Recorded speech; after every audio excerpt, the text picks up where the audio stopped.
Hello and welcome to English 2. I'm your online teacher, Miss Bear. We have been looking at Dr. Martin Luther King's letter from Birmingham jail, and we're going to shift today and we're going to look at a poem from Alice Walker. But before we do, I need to remind you that this is a unit from Engage New York that we have been working through. This is part of a larger module of 3 units that we will continue with all 3 of these units within this module. The resources for this unit are all in the YouTube, are linked in the YouTube description on lesson 1.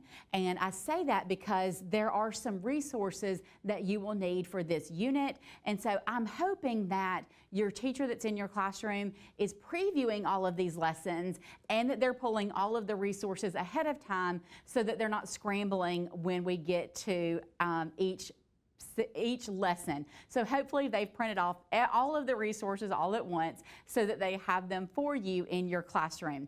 So as a reminder, at the end of this unit, you will be asked to analyze how Dr. King develops and refines his claims to advance his purpose. So you may be asking yourself, why if at the end of the unit we're only analyzing Dr. King's letter, why are we looking at additional texts? Why are we looking at Alice Walker's poem? Why did we look at some other poems? Well, the reason that we do that is to help prepare you for the end of the course assessment, your English 2 state test, as you call it. And so on that test, you're going to be given a primary text, and you're probably also going to be given, for some of those primary texts, some excerpts. You may be given an entire poem, but you may be given just a short piece of it. You may be given a short piece of another story or another short story. It could be another nonfiction piece. We never know what the state test is going to throw our way. And so when we incorporate multiple texts into a unit, it prepares you better for that end of the unit test, but more importantly, it prepares you for life. Because here's what you need to know. When you are out in public and you are, let's say that there's a new series of television shows that's coming out that you are so excited about, whether you're going to binge them on one of your favorite streaming devices or you're going to watch each one as it comes out on network television. A lot of times people are going to talk about that series, especially if it's something that that everybody's watching. And usually there's some comparisons to either one of the actors or actresses' other works, or it could be something else from that particular director or something else. But typically, you don't just talk about that series. You're comparing and you're talking about all of these things together. And here's the thing, life intertwines. Everything that you do is connected to something else. And so in these lessons that we're doing, they're not just preparing you for an end of the unit test. They're not just preparing you for a test that you will take, just a blind test. It's preparing you for life and those discussions that you're going to have. And I know that when you go through these units that we've prepared here for you, that you are going to be prepared for a life way beyond anything that you can ask or imagine. So again, let me do a plug. Please go back and pull these resources so that your teacher has them. And now let's dig into our lesson agenda. All right, we just finished kind of talking about what that agenda was, kind of introducing all of those things. We're going to be accountable for our homework. We will do a masterful reading. We will have some reading and discussion, some small group discussion, a quick write, and then a closing that I will give you some additional homework that will prepare you for our next lesson, which is your end of the unit task. So with a partner, I want you to share and compare the facts you found about Alice Walker, as well as your ideas about how these facts might influence her writing. Fantastic job. I hope that you guys had an opportunity to share out some of those facts with your entire class. If you did not, then maybe your teacher will allow you at some point as we get further along into this unit or into this lesson. So now I want you to listen to the masterful reading of Alice Walker's Women.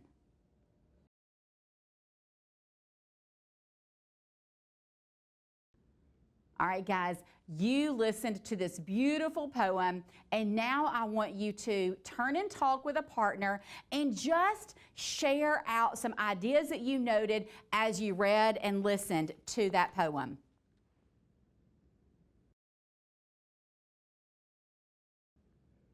Great job. Now I'm going to share some of the things that I heard as I circled around. So some of the things that I heard were women's fists were battered down doors in lines 7 through 8.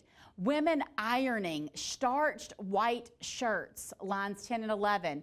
Women in head rags leading armies across mined fields, lines 15 and 16. And classrooms full of desks and books, lines 19 and 20. You guys were noticing those things and writing them down and discussing those.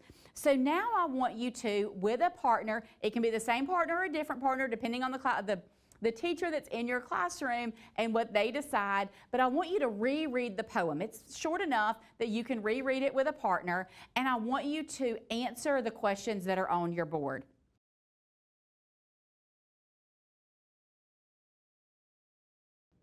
Fantastic job. Now we're going to review some of these questions, and I'm going to go over some of them, but some of them I want you to be prepared to come up and discuss yourselves. So your teacher will be calling on some of you, so be ready when it's your turn, or be ready always because you never know if it's going to be your turn or not. So just be prepared to come up and discuss a question and not only your response, but the masterful response that I will have on the board. So let's dig in. What do you notice about the length of the stanzas and lines in the poem? The poem consists of only one stanza. The lines are very short. Some lines consist of a single word. And then what do you notice about Walker's use of punctuation and capital letters? Walker only uses a single period at the end of the poem. Walker uses capital letters at the beginning of each line. Now, what does that mean, though, when she uses capital letters at the beginning of each line, but only a single period at the end of the poem? So think about the structure and how that works, all right? How does the structure of Walker's poem, the lengths and punctuation, relate to its content? So the structure is simple and direct, much like the women Walker describes. What or whom is the subject of Walker's poem? Walker's poem is about the women of the speaker's mama's generation, and that's from line 2. And then how does the speaker describe the women? They were husky of voice. They were stout of step. They were head-ragged. All right, and notice how each of those answers are written in complete sentences, and it references which line number that goes along with the answers. Make sure that you're doing that. Make sure that you're writing in complete sentences, and also make sure that you're providing the line numbers, just like in Dr. King's letter, you provided paragraph numbers. Okay, so I'm about to put 3 more questions on the board, and I want your teacher to assign somebody to come up and read a question and their response, and y'all have a discussion about it, and then do that with each of the 3 questions on your board.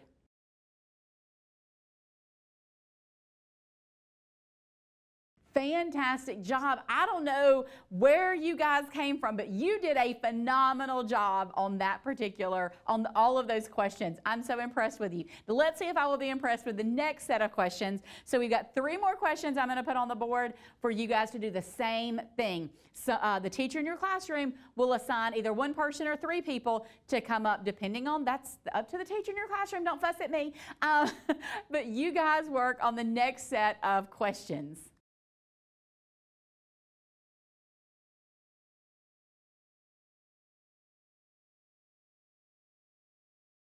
Guys, that was so good. I know some of you struggled with that idea of a cumulative impact. You're going to need to know that phrase. You're going to need to understand that, that cumulative impact. That's kind of looking at the whole thing and how that impact, that the whole thing impacts one thing. So that's a concept that you guys should be very familiar with.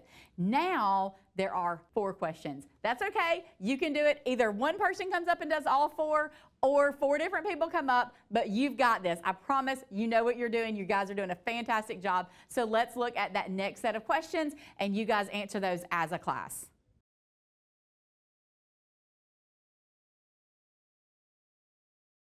I am so proud of you guys and the work that you are putting in.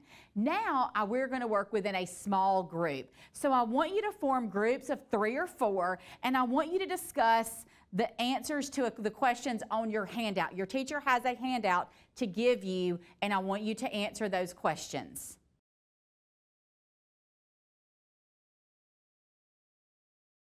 Good job. You guys did notice that these questions were looking at kind of King's letter and Walker's poem. Great job for those of you who pointed that out. So let's review some of the questions and the responses I heard as I walked around. All right. The first question was, what 2 forces does King describe in paragraph 2? And some of the answers that I heard was a force of complacency made up of Negroes who have been so completely drained of self-respect and a sense of somebodyness that they have adjusted to segregation. A force of bitterness and hatred, and comes perilously close to advocating violence. It is made up of people who have lost faith in America. I want you to notice something that is in both of these responses, and I'm going to come up here and I'm going to circle it on the board. We've talked about this before, but this punctuation is called an ellipsis. And an ellipsis just means that information between these words has been left out. So between who and have, and between violence and it, information has been left out there. But I want you to notice that the sentence still has an effective structure. So if you need to leave out information when you are writing a quote, make sure that the sentence structure is maintained. And so you can end the sentence with the ellipsis and start a new sentence, and the ellipsis still does the same thing. It ends a sentence and it shows that information was left out. Or it could mean that just information was left out. It does a couple of different things. So make sure that you are very aware of not just what an ellipsis is, but how to use it effectively. And I want you to make note of those ellipses, because when you get ready to write your essay, whether it is for this particular unit, any other unit, or for your state assessment, when you use that punctuation effectively, then it shows that you are ready for that higher order thinking and that you know how to work those effectively. All right, let's look at another question that you guys were working on as your small group. And I want somebody in your classroom to come up and host the discussion about this particular question.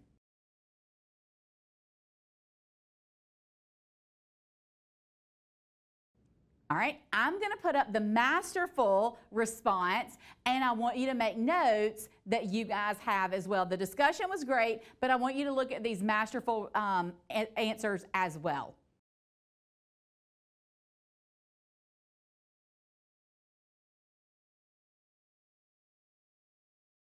So impressed. I'm so impressed with the work that you guys are putting in. Let's do another, and this can be another single person in your classroom, or you can have the same person. If they did the best job, then maybe your teacher wants to let them lead this discussion as well. So I want you to discuss the question, what evidence does Walker provide to suggest that the women she describes are similar to or different from King's force of bitterness and hatred?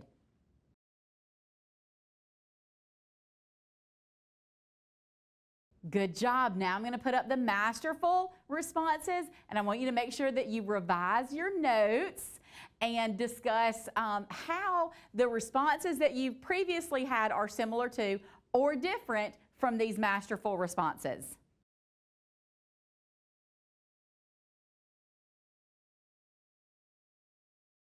All right, one more, and then we'll get to our quick write. So I want somebody else to come up and lead the discussion of, in what ways do the women Walker describes belong to the destiny of America that King describes in paragraph 34?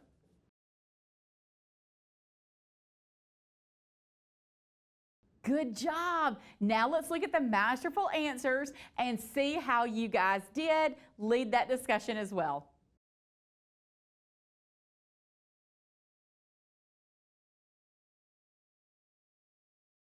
Fantastic job. You guys did such a good job today. I'm so proud of you. All right, it is time to pull out a sheet of notebook paper and let's get ready for our quick write.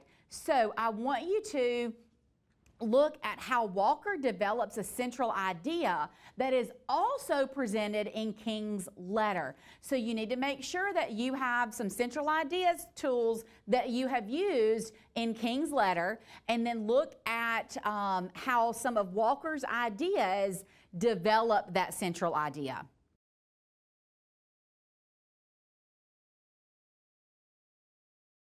I noticed that some of you struggled a little bit with that, and that's okay. So what I would like to do is pause for a second and let some of you who didn't struggle share what you wrote with the class. If it's just a couple of paragraphs or just an excerpt of what you wrote, so that the other students in your classroom that are struggling with kind of intertwining those two different ideas, I want them to have some ideas that they can kind of ponder on, and they may need to redo their quick write for homework this evening, along with the other homework that we're going to be doing. But those that struggled really need just a little extra help. So I'm going to pause for a second and let some of you share your quick write out loud so that they will have some ideas.